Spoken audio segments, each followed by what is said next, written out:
Hi, everybody, and Hello. welcome back to another episode of Invisible Histories Project Talks, where we sit down with really cool people doing LGBTQ history, archiving, and community organizing across the country. Today, we have some very dear friends that we're so happy to be hanging out with, even if we're doing it remotely. My name is Megan Sullivan, she, her, hers, and I'm here with my colleague. Josh Burford, he, him, his. And I would like for y'all to introduce yourselves. If you could just tell us your name, your pronouns, why we're talking today, what you do with, what we're talking about today, and then we'll get going. Frank, kick us off. My name is Frank Perez, he, him, his. I currently serve as president of the LGBT Archives Project of Louisiana, and I'm also a writer specializing in local queer history. My name is Jim Meadows, he, him, his. I'm serve as the secretary for the LGBT Archives Project of Louisiana. I'm also the executive director of SAGE New Orleans, formerly New Orleans Advocates for GLBT Elders. Uh-oh. Megan, you're on mute. Hi. It's got to happen at least once. It does, yeah, it has to happen once. So, Frank, I think you forgot to mention that you know literally everything about every pebble in the French Quarter. You left that out. I know that's a lot to fit on the title, but... It's a small neighborhood, and I have been here for quite a while. Oh, don't undersell it. It's really amazing. Well, and when you live in the neighborhood, you kind of get to know everybody. I mean, you really can't help it because folks are just right there. Yeah. I've been wondering all day, like, if you think how do I say this without sounding like an outsider? Like, do you think New Orleans is really as gay as people think it is? Or do you think that's like just a really clever marketing ploy that's coming out of the French Quarter? No, I think it's gayer. It's gayer. How can it be gayer than we think it is? Because there are levels of gayness that most people have yet to discover. Do you need a password to get into? Well, I'll just point this out. The city was founded by a man named Bienville. That's why we have a lot of streets and bars and places named after him.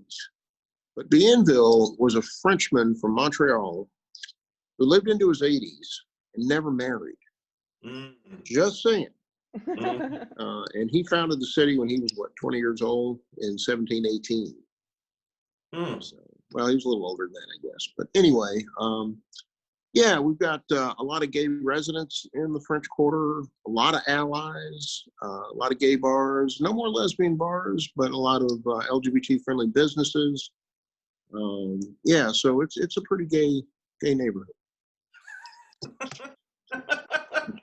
Well, and I wonder too, people always imagine like I'm trying to imagine what queer life is like once you're off of sort of the main tourist drag, because I think that the first time I was there as a non-tourist, like visiting with you were taking us to places that were very close to like all these tourist sort of occasions, but they felt worlds away. I mean, like I'm thinking about Lafitte in Exile, for instance. Well, the thing is, when people think of New Orleans and particularly the French Quarter, they automatically think of Bourbon Street. Yeah. Which is fine. And there are some really, really popular gay bars on Bourbon Street, like Lafitte's in Exile, which is the oldest continually operating gay bar in the country. More trendy right now would be Oz and the Bourbon Pub, which are dance clubs. And there's some other bars on Bourbon that everybody thinks of, and that's fine. But when you just get half a block off Bourbon, when you get on the side streets, that's where the real locals are. I mean, locals will go to the pub in Oz and Lafitte's, but you have so many tourists. I mean, you could walk into any one of those three bars on any given weekend. There'd be more straight people there than gay people. So if you really want an authentic neighborhood kind of bar where a lot of locals frequent, and of course they're visitor friendly, you kind of have to get off of Bourbon Street. Yeah. Well, Jim, I mean, I think Frank's got this reputation as being I always refer to you as the unofficial, official queer historian of New Orleans. But what brings you to the project? Like, what about it excites you enough to, put this on your docket as something outside of your daily life? I think I got involved, must have been 2016. I came to the first event they had. for a long time, I've been interested in our history and how we got to where we are, to where we're even having this conversation right now. For me, I grew up in a really rural town in 90 miles north of New Orleans. I didn't know any gay people until I was 17. I heard a radio show when I was in high school, and they were talking, it was out of New Orleans. It was called Out with Michael Chase, and this guy's talking about gay people getting together for Thanksgiving dinner. And I'm like, what? What is it? Like, people, this is a family that they create. And I was just intrigued. And I read books like Becoming a Man by Paul Monette, and it just opened my eyes, like the bravery of this generation to come out when it meant losing their family, their job, anything that's their religion, the things that can be most meaningful to people. And that just kind of has shaped the way that my career has gone. And now I'm a professional homosexual. And my work with Sage New Orleans kind of got me in touch with Frank, who got me involved with the Archives Project. And for me, it's about helping my generation, the generations that come after me, to understand that, we didn't just kind of like arrive in this moment, like out of the blue. It took decades, of people working, losing their families, losing their partners, losing their jobs for something bigger than themselves. And I owe them everything. They're my heroes. So to be involved with the Archives Project is, it's important to me. I don't know. I feel like I'm rambling here. Well, so, I mean, yeah, all this is great, but what is the project? Like, what do you do? What does it look like? Give us a little history of it. Let people know kind of what y'all are all about. Is that for me? That's for you, Yeah. Frank. Okay. So the LGBT Plus Archives Project is a federally recognized nonprofit. We're a 501c3. And our mission is to promote and preserve local queer history all across Louisiana. That being said, I need to clarify a misconception that a lot of people have. Most people think that we are an archival repository. We are not. We are more of a resource that reaches out to the community and says, hey, if you've got any kind of material, and that could be gay carnival ball costumes, that could be minutes from board meetings from a political action group, that could be videos of protests and demonstrations, whatever, personal letters, diaries, whatever. If you've got anything that chronicles our history, let's consider getting that somewhere where it can be properly preserved. So we have a very, very good collaborative relationship with institutions across the state, most of which are at universities, not all. We also have a very good working relationship with the Louisiana State Museum. And so we reach out to the community and say, hey, let's get your stuff out of the closet and into a place where it can be properly cared for and preserved. On the flip side, we are a resource for researchers. We get contacted, Jim can take, because he handles the email. He forwards me emails 2 or 3 times a month at the very least of people who are interested in God knows what. And we are able to say, this is what's available, this is where it's located, this is who you need to talk to, so forth and so on. So we maintain a very active and robust website. We have a complete bibliography of general sources, as well as specified topics like transgender violence, AIDS, newspaper coverage of the AIDS crisis in the 80s, so forth and so on. We have a very active oral history program where we are capturing oral histories for future generations. We also do a lot of public programming to raise awareness about the importance of history. And that could be anything from personal workshops, lectures, forums, panel discussions, you name it. So we're all about just emphasizing and raising the awareness of not only our history, but the need to preserve that history. And so that's kind of what we're all about. And you all have an exhibit space too now, right? Well, we did. we opened up a small office that was big enough to do an exhibit space in the French Quarter last year, but unfortunately, with the COVID-19 pandemic and subsequent lockdown, we were unable to keep that open because we relied on walk-in donations to pay the rent on it. It was free to enter. It was a very small space, but we had some great things in there that drew a lot of people in, and people would leave donations, and that pretty much covered the rent. But with the lockdown, nobody's in town. We just weren't able to keep that open. So we are hoping that at some point when all this is over to reopen, perhaps in a larger space, and that is something we definitely have on our radar. But yeah, that was a casualty of the COVID crisis. Jim, is it difficult to get LGBT elders involved in these kind of projects, or do you think that they're sort of waiting to be asked to be involved in these projects? That's a question for Jim. Well,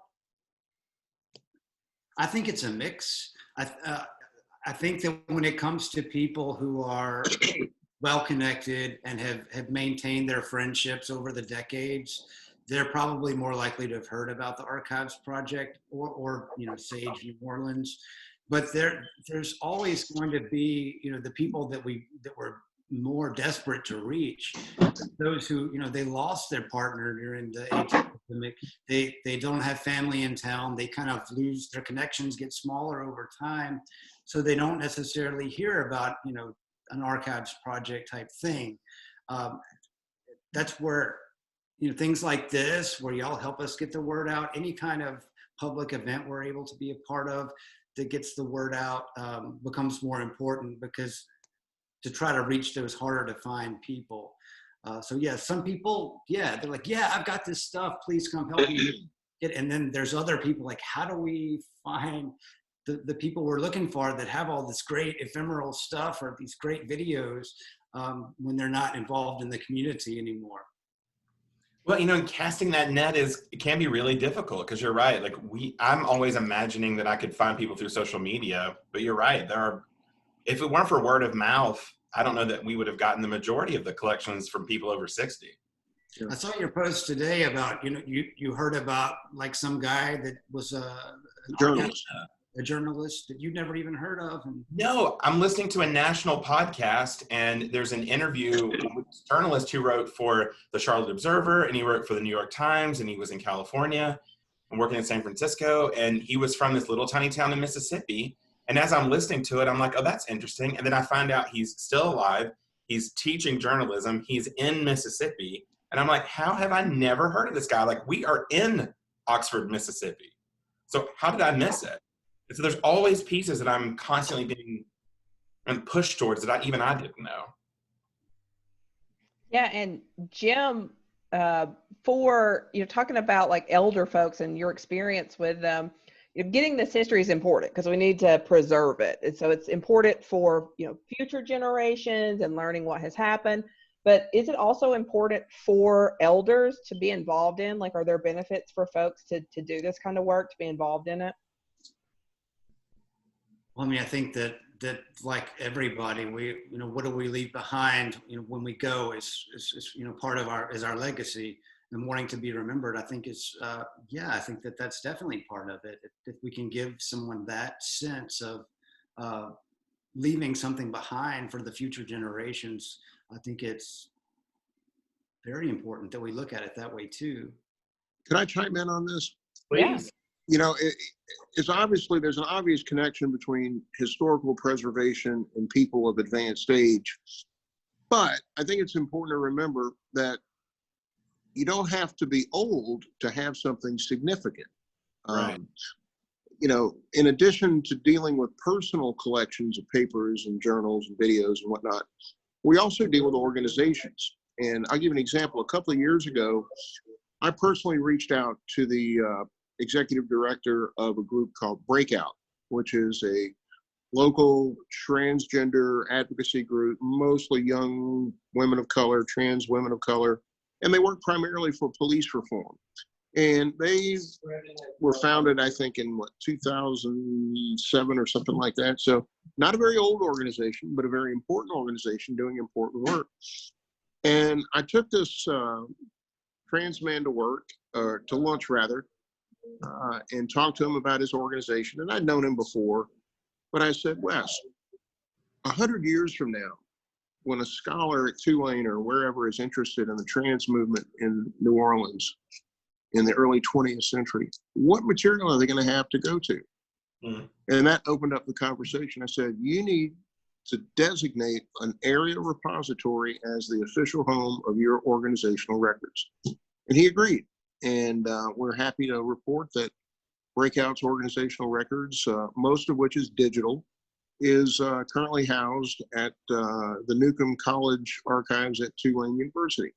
So while there's an obvious connection to old people who don't want their stuff to be thrown away when they check out by family who may not be sympathetic or even understand why their material is important, we also try to locate material that is current, because one day it will be old, right? When you're talking about libraries and museums and archival repositories, especially archives, their standard goal is to preserve whatever it is they get for at least 500 years. And so I always try to keep the long view in mind, the big picture, if you will. So just because you're young or your group or your organization is not that old doesn't mean that your records will not eventually be important. Yeah, and I think it's really important for current people and especially organizations to think about themselves as historically significant. We had a conversation earlier today about, sometimes seeing artifacts, old publications for younger people who are doing the work can help them understand, oh, we've got newsletters going out and I do things like this and we send letters and we have flyers. And so, connecting to the materials can also let younger folks realize I'm a part of something bigger and longer too. So you're absolutely totally right. Yeah, absolutely. Helps researchers too. I can tell you my latest book project, which I've been working on for about 4 years now. I've gotten more work done in the last 2 months than I have in the last 4 years without all the interruptions. I have relied tremendously on organizational newsletters and minutes from board meetings, in addition to all the other sources that people automatically think of, like newspaper articles and whatnot. So yeah, that stuff needs to be preserved. Absolutely. I want to ask a more esoteric question, if I can. Like one of the things that I'm finding in our research is that New Orleans has such a connection to Birmingham, to Atlanta, to Jackson, to Mobile, and it isn't just geographic. I mean, people imagine New Orleans as this queer place in the South that they could go and live. And I'm chasing all these Alabama threads, but people who had lived in New Orleans, even if it was just for a few years, still identify with their time in New Orleans so heavily. And I wonder what you both think that's about. Like, what is it about living in New Orleans that makes people feel connected to New Orleans, even years after they've moved? Jim, do you want to handle that first? Or? I'll try. I mean, I'm not somebody who's lived a lot of different places. I know for me, it is a bit like a Mecca, that for somebody who grew up in a really sort of, not to talk bad about my hometown, but I mean, it was kind of repressive in a lot of ways. I think that I do love my hometown, but it was just like, this is where gay people are. But when you get here, it is more than that. I think that when you think, oh God, I'm going to have to badmouth other communities. Like New York, you don't. Lean in. You're fine. We're not New York gays. We're not Dallas gays. I think it's just kind of like a cooler place. I mean, people are not, you got all kinds, but it's just not a very uptight kind of town. It's very, people can live the way they want. They can dress the way they want. When I go visit other places, and I'm just like, where are the people in tutus? You know what I mean? It's just, and it's not even just the gay community. It's the whole New Orleans community.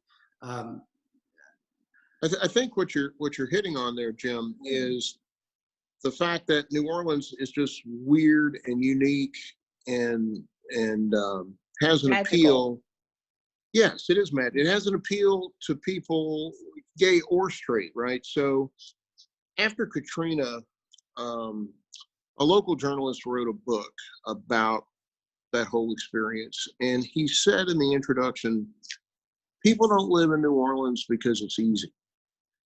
People live in New Orleans because they can't live the same way they live here anyplace else. And I think he was on to something there. You know, Tennessee Williams was on to the same thought when he famously said that the United States only has 3 cities: New York, San Francisco, and New Orleans. Everywhere else is Cleveland. Okay, so we're a very interesting city because of our history, right? We existed long before the United States did, and whereas the rest of the East Coast has a Anglo-Saxon Protestant lineage, we derive from a more Latin, Mediterranean, Catholic flavor. So that contributes to a lot of the cultural differences. For gay people, you know, New Orleans was a mecca for rural gay people all over the South and even in Texas, because it was just the closest big city, and we're a port city. And port cities all around the world are known for their shenanigans and red light districts and sex work and carousing and whatnot. So that's an appeal as well. But once you live here for any length of time, you can even, people who visit get it immediately, right? It's like, I want to live here. I feel like I belong here. It's just something about the city that appeals to people's, as Jim was getting at, their lack, their what's the word? Their inhibitions, right? You know, you can't walk down most streets in most cities with a cocktail or wearing a tutu. You do that here in New Orleans, it's perfectly normal. Nobody bats an eye.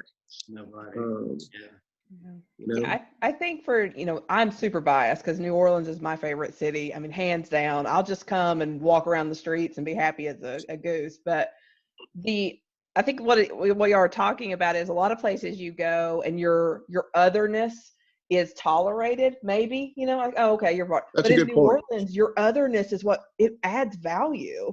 Like It's it makes celebrated.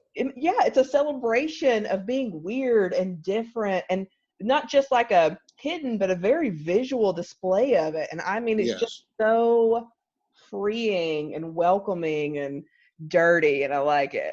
Yeah, it's definitely not corporate cookie cutterness, if I can make up that word or that phrase.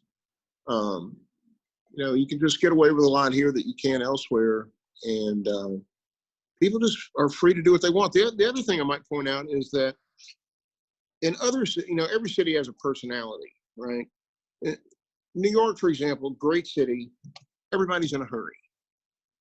Nobody's in a hurry in New Orleans. Okay, you go to Los Angeles, very plastic. Who are you? What do you drive? Who do you know? How much money do you have? What can you do for me? Very superficial. I could go on, but you get the idea. Here in New Orleans, we don't give a damn how much money you have, who you know. We're not in a hurry. If you'll have a cocktail with us, laugh at our jokes, you're good. You're golden. And it's just a very accepting city. And I think that is a great part of its appeal to people, right? It's like we're real. You know, in other cities, they hide they're homeless and they're mentally ill. Here in New Orleans, we give them a cocktail and parade them down the street. Yeah, seriously. This is true, and it kind of ruins you for anywhere else. I mean, if Oh, it really does. I mean, I go visit friends in different places, and I'm just like, what is there to do? The bars are closed at midnight. What do y'all do here? I mean, you know, there's no parade this weekend. There's no festival this weekend, and Well, let's not forget it's all the great different food. now, you know, during COVID, but normally it's like you can't even like sling a cat without hitting the parade. Well, too, and I think it's really pertinent for right now, not to get too into this, but you know, we're in a time where we're talking about death and thinking about death in a way that Americans aren't used to. You know, we really hide from it. And New Orleans isn't, everything is very, there's a shadow of death everywhere, but it's not in like a scary or sad way. So, I mean, I think y'all have a lot to teach the rest of the world, and you're doing that through your history, right? About how death is so much more than just loss, right? And You took the words literally out of my mouth. I actually talked right about here. that in my first book, which is called In Exile. And I talk about this intimate familiarity with death, right? It's always impending. Hurricane season's right around the corner, comes every year, yellow fever, pestilences, plagues, fires. It's this intimate familiarity of impending death and mortality that I think fuels the city's passions, right? It's epic obesity, it's rampant alcoholism, it's desire to party. I mean, we celebrate funerals with a parade.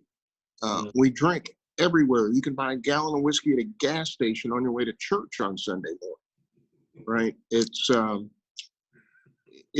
an awareness that tomorrow may never come. We better live it up today. And our cemeteries are beautiful. Yeah. They're places you want to visit. You have to go through the cemeteries. They're just amazing. They're awe-inspiring. Well, and New Orleans is a queer city in every definition of that word, socially, culturally, emotionally, alcohol reasons. It is a very, it's nice that exists for people. I mean, I've never felt happier or drunker in a place in my life. Yeah. I think it's important to remember that as tolerant as New Orleans is and as queer as it is, it wasn't always so tolerant and friendly to gay people, right? That really didn't start changing until the 1980s. And in the 1950s, for example, the mayor actually appointed a committee called the Committee to Deal with Sex Deviants. And the idea was to rid the French Quarter of homosexuals. Well, that didn't work, right? But the prevailing sentiment among the ruling establishment was that tourism is becoming an industry, it's bringing in a lot of money, and queer visibility might scare off straight conventioneers and tourists, right? It wasn't until 35, 40 years later, with the incredible popularity of Southern decadence, especially after the internet, that the city realized, oh, queer people have money too. Gay men come here and spend a lot of money for decadence. Maybe we shouldn't be so mean to them. And so never forget the money, follow the money, as they say, right? And were you saying something, Jim? I wanted to ask you about something, Frank. The way that New Orleans, the LGBT liberation, it wasn't really kind of a thing here in the way it was in like San Francisco and New York, and yet we sort of became this free kind of place. What do you think that's about? I think that has to do with the sensibility of the city. New Orleans has never been a hotbed of political activism, whether it's civil rights for African Americans or the feminist movement, women's lib, and that's the same is true for queer activism. People in New Orleans have always been more content and more inclined to organize themselves socially. So in the late 1950s, you have the beginning of Gay Carnival, where mostly gay men, one lesbian crew in the 70s, but mostly upper class gay men organized themselves into carnival clubs or crews, right? You did have a little bit of activism after Stonewall. In 1970, there was a small chapter of the Gay Liberation Front here in New Orleans, very short-lived. There were a couple of other things after the Epstein's Lounge fire in 73. The first really significant demonstration on behalf of LGBT rights was in 77 when Anita Bryant came. And it was a few years after that, in 1980, that the first political organization for gay rights in Louisiana was founded. And that was LAGPAC in 1980. And Stuart was a big part of that, Stuart Butler, the gentleman whose biography I am currently writing. So I think, to answer your question, Jim, it just has to do with the sensibility of the city. Things are okay here. We have our bars. The police leave us alone. We don't really need to agitate for anything because we're content. It's almost like a comfort zone, is what I would say. I would also add that my mind is really on Stuart Butler, who, by the way, died in March, at the beginning of March. And I thought about him last night because I was winding down last night before bed. I was rewatching Vito Russo's Celluloid Closet, which is a documentary based on the book he wrote about homosexuality in Hollywood. And they talk about the Hays Code that Hollywood adopted in 1930, which, you can't have couples in the same bed, you can't have sex perversion, you can't talk about all these evil things that will corrupt society, right? And it was really a horrible thing that reflected the spirit of its time, right? This Victorian puritanical bullshit mentality, that sin and vice is bad. And it occurred to me that in the same year that Hollywood adopted that code to censor itself was the same year Stuart Butler was born. He was born in 1930 in Alabama. And he grew up in, the 40s, 30s and 40s, went to LSU, didn't graduate, was in the Army in the 50s during that whole oppressive time, right? And he lived nearly a century. He died in March at the age of 89 and a half.